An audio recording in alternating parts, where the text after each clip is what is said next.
طول بالك معايا شويه عشان الدهب جنن كل الناس واولهم انا.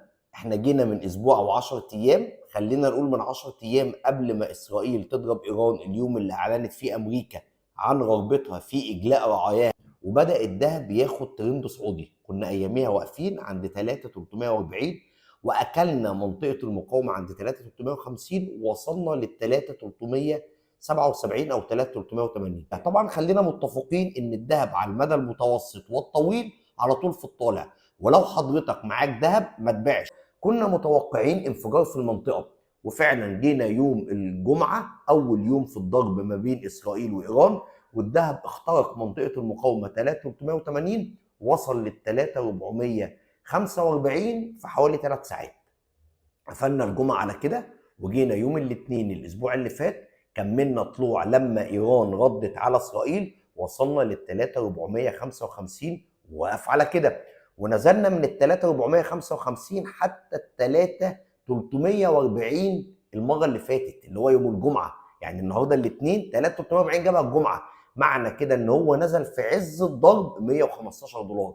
جت امريكا تدخلت في الحرب اللي هو امبارح واول، وقلنا خلاص الدهب هيكمل صعود تاني. فتحنا النهارده برضه طلع نفس الطلعه على استحياء حوالي 20 دولار، من 3368 الى 3388 في اول السوق الاسترالي.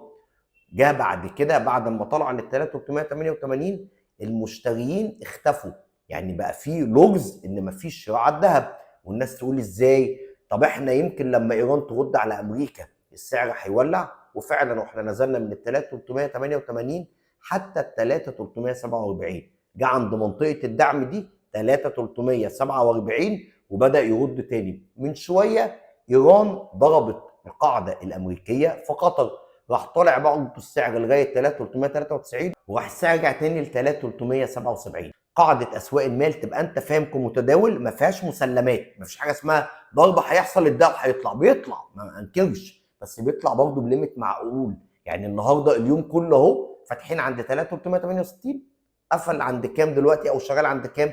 3378، يعني 10 دولار في الاونصه على مدار اليوم على الافلام اللي حصلت دي ما بين ضرب امريكا امبارح ورد ايران على امريكا النهارده. طبيعي ان بكره امريكا هترد. هنشوف سلوك الذهب مع بعض، ولازم تحترم نقاط المقاومه والدعم بتاعه التحليل الفني، لان ده اللي السوق فعليا احترمها الفتره اللي فاتت.